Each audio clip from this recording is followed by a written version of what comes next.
Emotional weakness doesn't exist. And if you think it does, I'm gonna change your mind. I'll even set the story in your favor and make it completely ridiculous. Imagine somebody cried because you said their favorite color sucked. Oh, and I'm talking snot bubbles, I'm talking tears all over the place.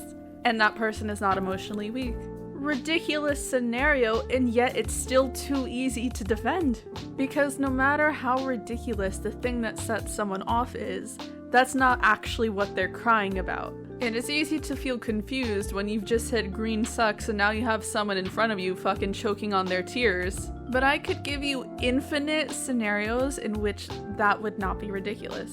For one, let's say this person has had a rough life, but the one thing that they've always had was their mother, and she loved to garden. And that was a way that they spent time together. So now they're surrounded by green whilst creating these wonderful memories with their very dearly loved mother.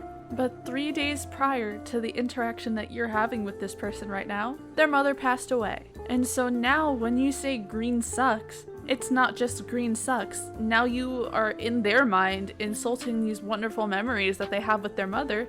And of course you don't know that context, but now it makes more sense why they're crying. The context behind their emotional response could be a very large spectrum, ranging from trauma and grief all the way to just simple stress and frustration.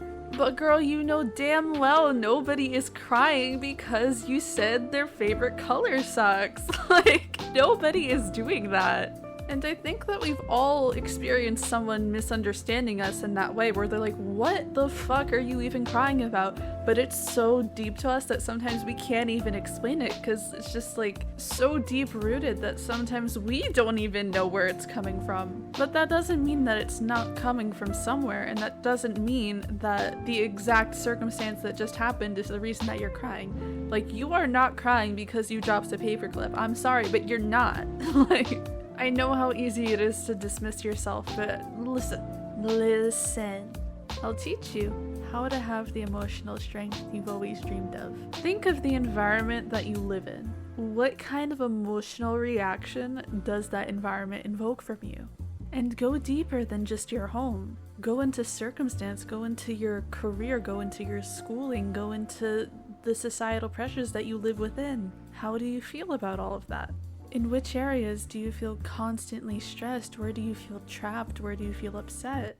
Because whether or not you acknowledge those feelings on a daily basis, your brain is carrying them with you 24/7. And that's why you have these emotional outbursts where you call yourself weak. But you're not weak. You're just carrying too much baggage with you. It's like if you were a balloon and you can imagine air as the emotions, and you're just always full. Like, you are just always filled to the brim with air, and then you get the slightest little breath blown into you, and then you pop. Like, obviously, the thing with emotional strength is it's not about not feeling any emotions whatsoever.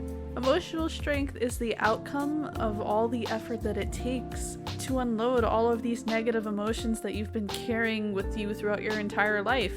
It's very similar to the concept of the Hanged Man tarot card. It's a lot about sacrificing what is familiar to get something new. So if you look at him, he's upside down, he's delving right into the darkness within himself, but there's a ring of light around his head because he's learning something, he's gaining a new perspective, he's bringing light into what was once dark. That's the exact concept needed to gain this emotional strength that everyone desires. It's all about going into your subconscious mind and reframing what's there, unloading what doesn't need to be there anymore, unlearning the things that no longer serve you or feel healthy to you. That's what gaining emotional strength is. It's rewiring your brain to function in a way in which it doesn't believe these negative things about you anymore. So now when you hear those negative things, it doesn't really validate anything that's in your brain. Like, if somebody told me my hair was purple, I know my hair is blonde, so I'm not gonna start crying over my hair being purple. It's blonde and I know that, and so I don't care if someone tells me it's purple. That's the kind of reaction that your brain will have about most things if you develop emotional strength. But here's where it gets a little bit complicated, because it's not only about doing the work within yourself, but it's also about doing the work in your everyday physical life, because everything you learn can be unlearned. And that's a blessing and it's a curse. Because you could unlearn all of the negative things you've been taught about yourself, but if you live in an environment that's constantly spewing those narratives that you worked so hard to unlearn, you're going to start to internalize that again, and you're going to unlearn the positive that you've learned. You are whatever your environment is. And every single one of us lives in an environment that's inherently hateful of us. Like, if you're a man who's not rich or who's sensitive, then society says you're useless and you're flawed, which is absolutely not true. And if you're a woman, society says you don't matter unless you're beautiful. Your only value is your appearance, which is dehumanizing and also not correct. Then if you're non-binary or gender non-conforming, they completely invalidate your gender identity. And that's already all of us. And some of us get whacked multiple times by certain narratives and systems of society. We live in a place that's inherently hateful of us. And as long as we're constantly consuming all these horrific and hurtful narratives about everything that makes us us, we're not gonna be emotionally strong. We're gonna be reactive. We're gonna be upset all the time because we're carrying all of this pressure just by society alone. That's not even counting our personal traumas. It's low-key justified just to cry because we have to exist within this society. It really is. Because, like, feeling all of that for all of my life, and then I spill water, yeah, I'm gonna cry. I'm fed up. Like... Because the constant feeling of no escape is just horrific. But there are ways to help lighten that load.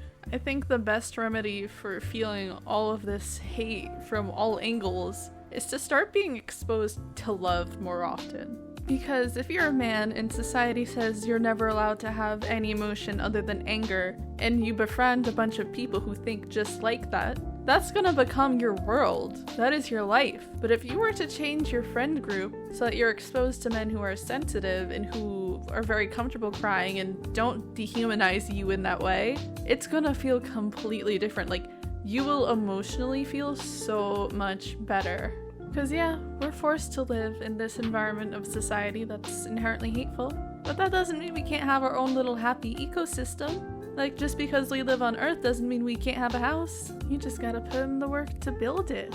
If you live with hateful people, you have to find a way to get out. If you are in a job that's just not treating you very well and not fulfilling to you, you have to find a way to get out. Whatever it takes, you deserve a healthy ecosystem to function within. You do not need to be living in an environment that's going to tell you all these negative things about yourself and things about the parts of you that you can't control. Like, you can't control your genetics. Like, why are you mad that someone else is ugly? Like, what the fuck? But really, the whole concept of emotional strength is just all inherently about freedom. Freeing yourself of all that baggage that you've been carrying, freeing yourself of harmful environments. That's what creates emotional strength. Because if you're carrying 99 burdens, the 100th one is gonna make you fucking lose your shit. But if you're carrying 5 burdens, the 6th one's not gonna do much. You know?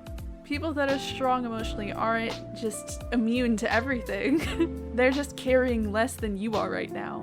That's it. That's really the only secret to being emotionally strong. It's just unloading all of the things that you're currently carrying. That's really it. Like, easier said than done, I know. It's actually quite hard, but it's not impossible. You can do it. You got it. Come on. You're you.